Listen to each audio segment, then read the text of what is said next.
These are some of my quirks that finally made sense once I found out I was autistic. I used to have one day a week called antisocial Sundays, where essentially I would just disassociate and need to be completely unstimulated from any kind of social interaction. In hindsight, what I was doing was overexerting myself socially and sensorially all week to the point where I needed one day a week where I was completely nonverbal and essentially in an autistic shutdown. I can't really feel temperature that intensely on my fingers.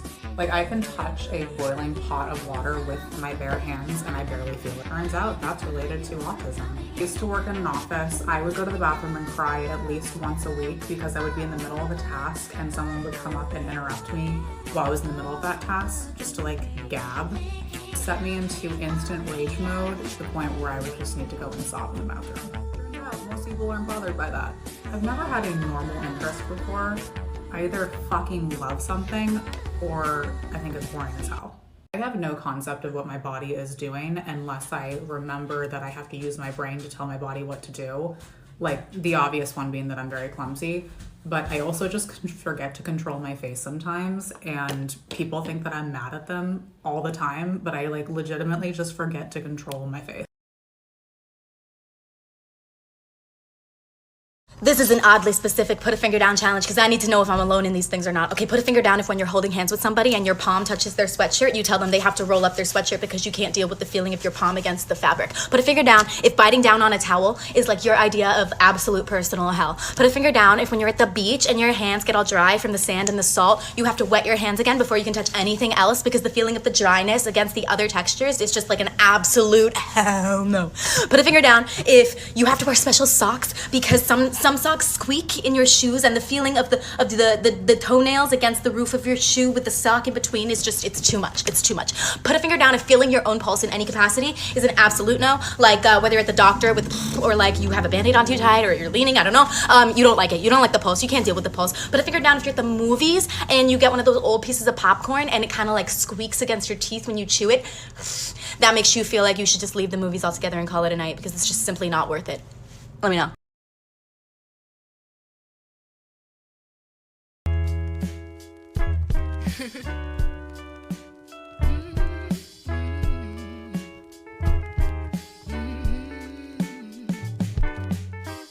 Shut those weary eyes. Everything will be alright. And done. Okay, cool. I have finished all of my tasks that my supervisor assumed a normal human would be able to get through for the day. I guess I will go ask for some more. Hold it right there. What? Why? Why do you think you usually get through so many more tasks in a week than everybody else? Because nobody else works as hard as me and everyone else is a slacker. Because I assign my self-worth to my productivity and I'm used to putting others' needs before my own, so I see anybody with a work-life balance as somebody who's slacking off when really they're probably just making the healthy choices that I wish I could make for myself. And what's going to happen if you ask for more tasks? I'm going to establish expectations that I'm always going to be as productive as I am in my manic states, so then when I get into my depressed state, I'm never going to be able to take a break, and I'm always going to be on the edge of burnout, and I'm not going to know what to do. And because I'm low-key afraid of my own mind when it's idle, so I try to exhaust myself so I won't have enough energy to hurt myself. Do you have anything else you could use this time for? Any way to spend this energy maybe more productively? Yeah, I have all these technical and creative pursuits that I've been putting on the back burner because I don't respect my own interests and cares enough to give my time to them in the same way that I do everybody else's. Do you think working on those might not only improve your skills, but also your ability to respect yourself and your creativity? Perhaps. So are we gonna ask for more tasks? Nope. What are we gonna do instead? Take a lunch break for the first time in 6 months? And work an 8-hour workday for the first time in a year and a half? And make some art when I get home. That's my baby. Good talk. So quite a few people sent me this today. People who are neurodiverse were encouraged to listen to this audio and react naturally, but I wanted to use it as a teaching moment. On the right, I'm reacting to the video in the way that I've been taught to mask, behaving in a way that makes the people around me comfortable, behaving in a way that won't get me in trouble. The video on the left, that's what I really want to do when I listen to this. And that's that on masking.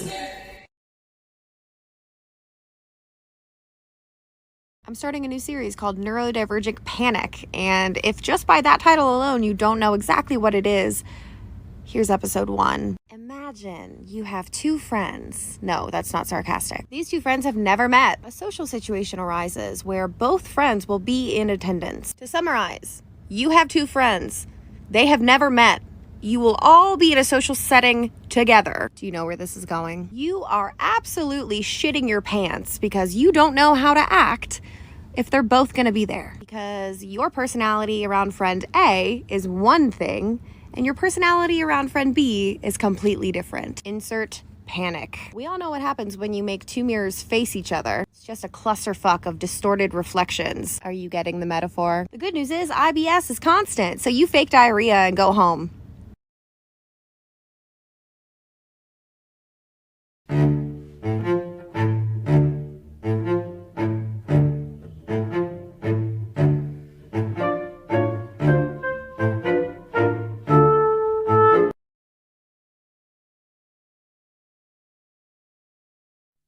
Work it, make it, do it, make sense.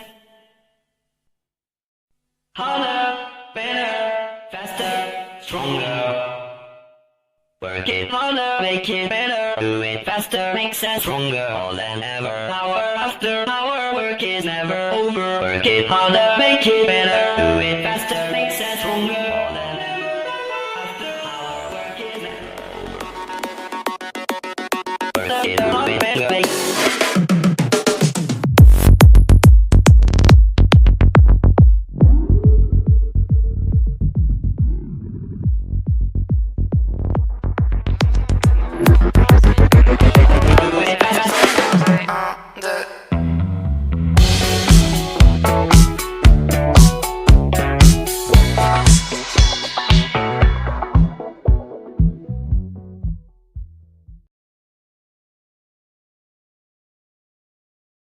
Things that hit different when you have ADHD. Number 1. Caffeine naps. There's nothing like the sweet dopamine-filled slumber like a good caffeine nap. With a wacky paradoxical effect of stimulants induced by wacky dysregulated neurotransmitters, it's no surprise that this slightly tachycardic slumber seriously soothes the synapses. Number 2. Remembering what you were trying to remember. Amidst a shrouded working memory and an empty Google search tab, there's no better feeling than when that light bulb pops and you finally remember, ah yes, I was going to look up that actor's name from that one movie I saw like 3 years ago. Oh, and apparently extra dopamine if that actor is Josh Duhamel. Number 3. Post-fixation hydration. Lastly, nothing can quite beat the euphoria of chugging H2O after a hyperfixation that you're pretty sure started 2 days ago.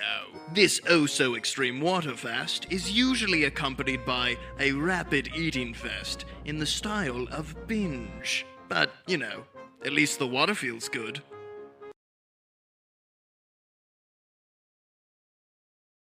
Here are 5 ways to tell if you're neurodivergent.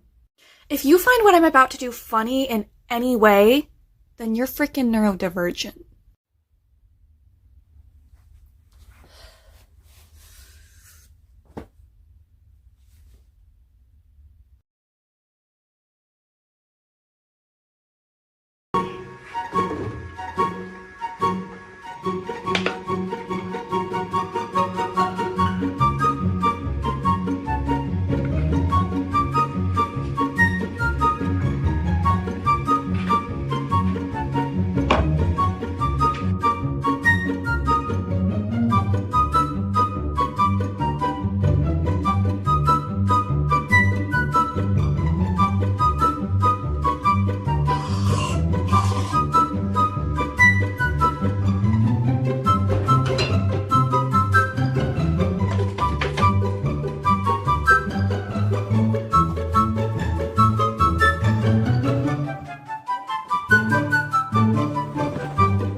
Phrases that have been said to every neurodivergent 1,000 times. Whoa, slow down. You're talking way too fast. I can't keep up. And what we actually want to say back. That's ironic, because you're actually talking way too slow that I can't keep up. Whoa, alright. Is there a volume down? You're practically screaming. Whoa, is there a volume up? I can't understand a single thing you're saying. Oh, slow down. You're like a speed walker. Why are you walking so fast? Dude, I'm going my courtesy speed. Why do you all walk so slow? And lastly, a thing every neurodivergent hears is like a couple words out of a sentence, and instead of asking what for the third time, we just politely smile and nod. Okay, perfect. I'll see you there.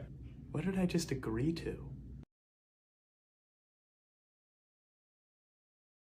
You have a brain. The back part of it is where you learn. The front part is where you do. Knowledge, performance, knowing, doing. And ADHD splits them apart. I don't care what you know, you won't use it. You can be the brightest kid in the world, not going to matter. So you got a real problem on your hands because you can know stuff and you won't do stuff. That's a serious problem called a performance disorder. So what we know about ADHD is it's going to put all 5 of those levels at risk because it interferes with all 7 executive functions, and you're going to have time blindness. And you won't be able to aim your behavior toward the future, to care for yourself as effectively as other people are able to do. You have intention deficit disorder. You have a disorder of performance, not knowledge. You know what to do, but can't do it. You have a disorder of the when and the where, not the what and the how. Your problem is not with knowing what to do. It's with doing what you know.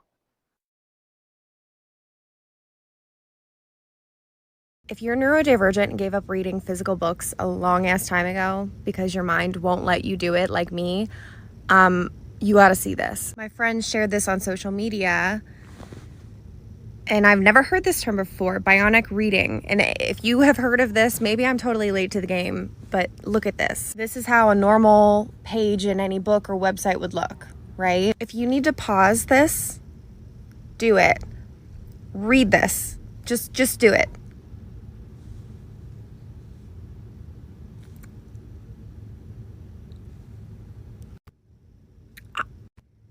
Has this always been around and I never knew? I am absolutely fucking mind blown by this. I looked up the app that it said to for iOS, but it's like $5 and I don't really want to pay that. So if you know of any other apps that offer bionic reading for iOS, comment.